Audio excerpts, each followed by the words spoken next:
I'm joined now by Stephen Gallo, Head of Market Analysis at Schneider Foreign Exchange. Stephen, thank you very much for joining us again today. We don't talk very much about the pound in general, but it's quite interesting just to focus on it at the moment because it's doing rather well, isn't it? Yeah, that's right.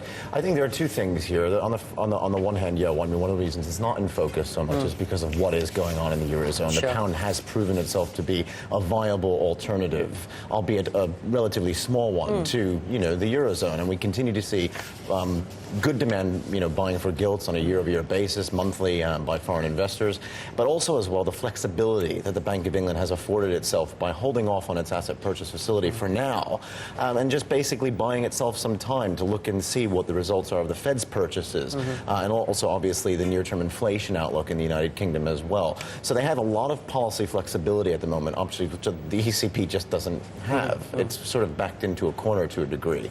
And relatively good economic outlook?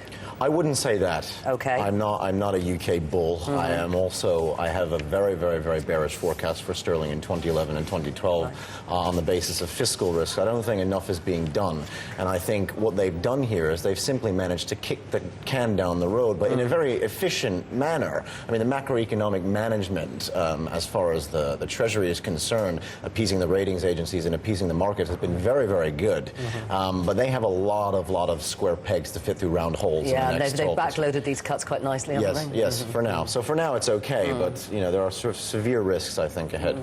Now, just looking at what's happening at the moment, does a lot of speculative money come out of the market towards Christmas? Is that something that we still see happening?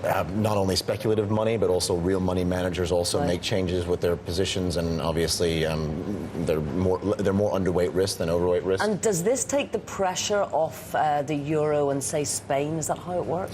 I think to a degree. I think that's what you're seeing. I think at the moment, speculators, real money, they're more interested in the size of the Christmas turkey, I'd like to say, than actually attacking Spain. But, I mean, there are a lot of issues here that haven't been dealt with, but yet we've seen narrowing in peripheral spreads. The size of the EFSM, the EFSF, that's still open to debate. Probably will likely will need to be increased. Spain has not been ring-fenced yet. The peripheral banks are in a dire state in terms of the collateral that they hold, the amount of borrowing that they're going to be able to do from the ECB. So there are a lot of issues here that are going to come back into focus in the first half of 2011.